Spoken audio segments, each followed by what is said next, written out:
Salut à tous, aujourd'hui on continue nos tests des jeux crypto. Donc on teste des jeux qui fonctionnent en play to earn, on joue pour gagner des tokens.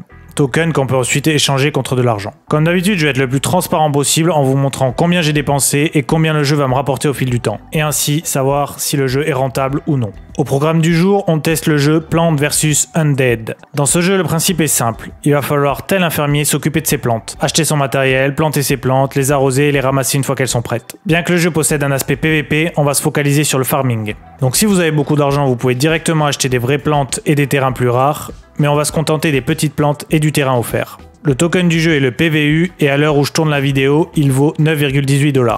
La monnaie du jeu s'appelle le LE, il faudra donc transférer vos PVU en LE, sachant que 1 PVU est égal à 70 LE pour le transfert, alors qu'au moment du retrait, 100 LE est égal à 1 PVU, donc c'est là qu'ils se prennent leur com. Pour commencer le jeu, vous avez le droit à un terrain basique qui permet de planter 5 petites plantes et une grosse plante. Pour bien commencer de façon optimale, il faudra donc acheter 5 petits tournesols et une mama tournesol. Les premiers coûtent 100 LE et la seconde 200, donc en tout ça fait 700 LE. Mais les achats ne s'arrêtent pas là. Pour le bien-être de vos plantes, il faut aussi acheter des pots pour les planter à 50 LE l'unité. Donc il faut faire 50 x 6 plantes égale 300 LE supplémentaires. Il faut également de l'eau. Une dose de sang suffira pour commencer, donc 50 LE. Et pour finir, parfois dans le jeu, des corbeaux vous attaquent et stoppent la progression des plantes. Il faut donc un épouvantail à 20 LE pour les chasser. Donc je récapitule, il faut 5 petites plantes, une grosse plante, 6 pots, de l'eau et un épouvantail. Donc ça fait 1170 LE, sachant que 1 PVU est égal à 70 LE. Il faut donc pour commencer 16,72 PVU. Actuellement, comme je vous l'ai dit tout à l'heure, il coûte 9,18 $, donc en tout, il faudra 153 $ pour commencer la partie. Maintenant, comment ça fonctionne? C'est très simple. On plante la plante et on attend, tout simplement. Sachant que les petites plantes terminent en 72 heures et la grosse en 144 heures, il faudra les récolter tous les 3 jours et 6 jours. Je vais vous montrer comment planter une plante. Donc on commence par récolter celle qui est terminée. Ensuite, on achète un pot.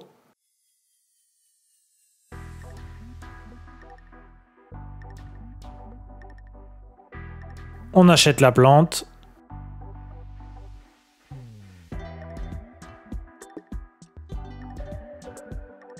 On enlève l'ancienne plante. On choisit le terrain puis la plante qu'on veut y planter.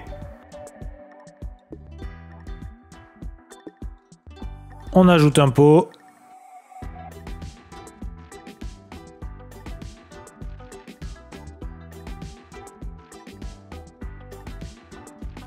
On arrose 2 fois.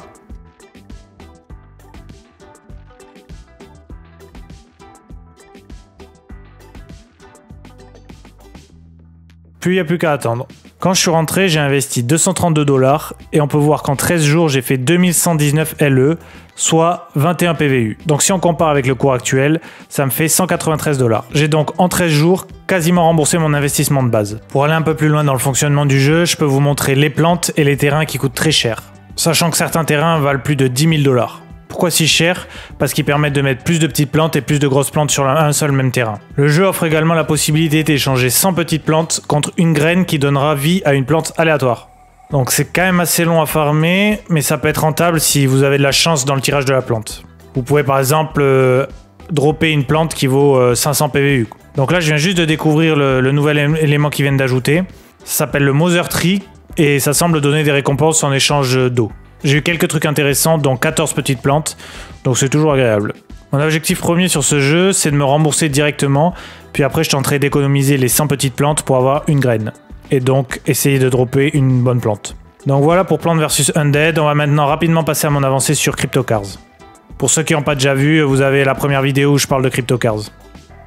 Donc pour plus de simplicité dans les calculs, j'ai tout passé en dollars. Libre à vous après de le transposer en euros si ça vous intéresse. Donc pour les chiffres, le cours a pas mal baissé, donc même avec une voiture de plus, je gagne moins par jour que précédemment. Je suis passé de 17,59 $ par jour à 12,42 $. Mais bon, je suis toujours mon plan qui était d'acheter une voiture puis de me rembourser. Donc à partir de maintenant, vu que j'ai 3 voitures, je vais farmer pour me rembourser. Je pense que d'ici une vingtaine de jours, ça devrait aller si le cours ne baisse pas encore. Pour les nouveautés, on peut maintenant changer la couleur de sa voiture pour 2 C-Cars, faire toutes ses courses en vitesse rapide en payant seulement 2 C-Cars. Au niveau des rewards, c'est un peu plus contraignant car il faut attendre 5 jours pour obtenir 100% de sa récompense sans payer de taxes. Et dernière grosse nouveauté, l'appli mobile. Je vais vous montrer une course, mais je trouve pas ça très rentable pour l'instant. Le but en gros c'est d'attraper un certain nombre de pièces, sauf que les voitures adverses entre guillemets réagissent assez bizarrement. Donc pour l'instant je préfère me contenter de faire les courses classiques.